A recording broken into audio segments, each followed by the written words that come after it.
बहुत समय पहले की बात है। एक छोटे से कस्बे में रामू नाम का एक गरीब बढ़ई रहता था। रामू का परिवार छोटा सा था। उसकी पत्नी और एक होशियार बेटी सीता। रामू दिन रात लकड़ी का काम करके गुजारा करता था, लेकिन कभी कभी काम की कमी से घर में तंगी हो जाती।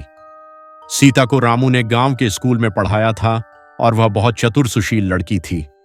उसी कस्बे में हरिया सेठ नाम का एक लालची और धूर्त साहूकार रहता था। वह गरीबों को उधार देता था, लेकिन ऐसी शर्तें लगाता कि सारा फायदा उसी के पास चला जाता। अरे भोला, देख इन गरीबों की हालत। वे मेहनत करते हैं, लेकिन पैसा तो मेरा ही बनता है। मैं इन्हें उधार देता हूँ और शर्तें ऐसी रखता हूँ कि ये मेरी जेब भर दें। हाँ मालिक, आप तो कस्बे के बादशाह हो। इनकी क्या बिसात कि आपके आगे टिक सकें। बिल्कुल, मैं इन्हें ऐसी जाल में फंसाता हूं कि मेहनत इनकी, मुनाफा मेरा।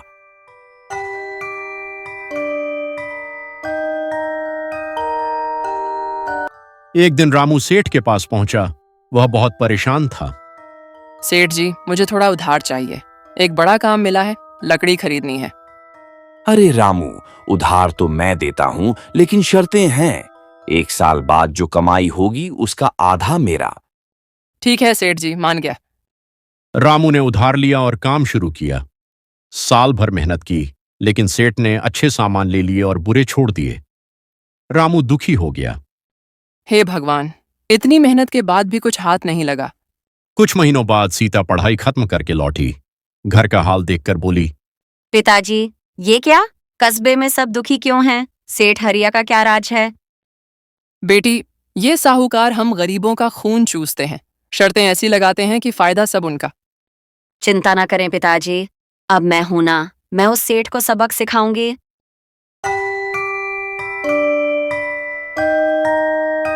अगले दिन सीता सेठ के पास गई।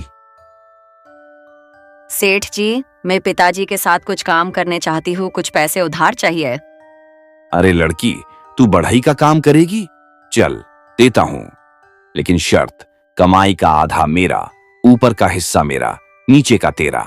ठीक है सेठ जी, मुझे शर्त मंजूर है। घर आकर सीता ने पिताजी से कहा। उन्होंने बांस लगाए। महीनों बाद फसल तैयार। तभी वहां पर सेठ आया। अरे सीता बेटी, तुझे शर्त याद है कि भूल गई? हाँ सेठ जी, याद है। ऊपर आपका, नीचे मेरा, यही शर्त थी ना? सीता ने बांस काटे ऊपर का हिस्सा सेठ को दिए और जड़ें खुद रख लीं। सेठ घास फूस को घर की ओर लेकर लौटा। ये क्या?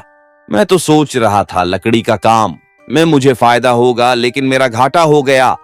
सेठ अंदर ही अंदर गुस्से में तिलमिला गया। भोला, ये लड़की तो मुझे ही ठग गई। हाँ मालिक, अगली बार इससे थोड़ा सावधान रहिए। कुछ दिनों बाद सीता फिर सेठ के पास गई और सेठ से बोली, सेठ जी, मुझे इस बार फिर थोड़ा पैसे उधार चाहिए था। ठीक है, मिल जाएगा, चल, लेकिन इस बार नीचे का हिस्सा मेरा, ऊपर का हिस्सा तुम्हारा होगा। इस बार सीता ने गाजर की खेती की। कुछ महीनों बाद फसल तैयार हुई। फिर कुछ दिन बाद खेत में सेठ आया। ऊपर पत्तियां और गाजर को सीता ने खुद रख ली और जड़ें सेठ को दे दी। सेठ फिर खाली हाथ लौटा। अरे सीता, ये तो जड़ें हैं, इसका मैं क्या करूंगा? सेठ जी, शर्त आपकी ही तो थी, और शर्त के मुताबिक ऊपर का हिस्सा मेरा और जमीन का आपका सेठ जी। सेठ चिढ़ गया और अंदर ही अंदर बहुत क्रोधित हुआ। भोला, ये लड़की शैतान है। इस बार भी मुझे कुछ फायदा नहीं हुआ। अगली बार ऐसी शर्त रखूंगा कि वह फंस जाएगी। ऐसे ही कुछ दिन बीते। सीता एक दिन सेठ जी के पास आई और बोली, सेठ जी, एक बार और कुछ पैसे उधार चाहिए थे। ठीक है, पैसे मिल जाएंगे, लेकिन इस बार ऊपर नीचे दोनों मेरा और बीच का तेरा। बोलो, शर्त मंजूर है कि नहीं? ठीक है सेठ जी, जैसा आप कहें, मुझे शर्त मंजूर। हाँ। सीता घर आकर संतरे की खेती की। कुछ महीनों बाद फसल तैयार हुई। फिर खेत में सेठ आया। सीता ने ऊपर और नीचे की टहनियां सेठ को दे दी और बीच के रसीले संतरे सीता ने अपने पास रख दिए। सेठ फिर शर्त हार गया। इस बार भी उसे कुछ फायदा नहीं हुआ। अरे भोला, ये लड़की तो जादू जानती है। गाजर, बांस, संतरा में हर बार मुझे छूना लगा दिया और मेरा कुछ भी फायदा नहीं हुआ। सेठ को अपनी गलती पर बहुत पश्चाताप हुआ। वह सीता के पास उससे माफी मांगने की सोची। सीता, तूने मुझे सबक सिखा दिया। मैंने गरीबों को ठगा, लेकिन आज तूने दिखा दिया कि बेईमानी का फल बुरा मिलता है। सीता, मुझे माफ कर दो, आज के बाद कभी ऐसा नहीं करूंगा। सेठ जी, गरीब मेहनत करता है परिवार के लिए, आप उनकी मजबूरी का फायदा ना उठाएं। सबको उनका हक मिलना चाहिए, किसी के साथ बेईमानी नहीं करना चाहिए।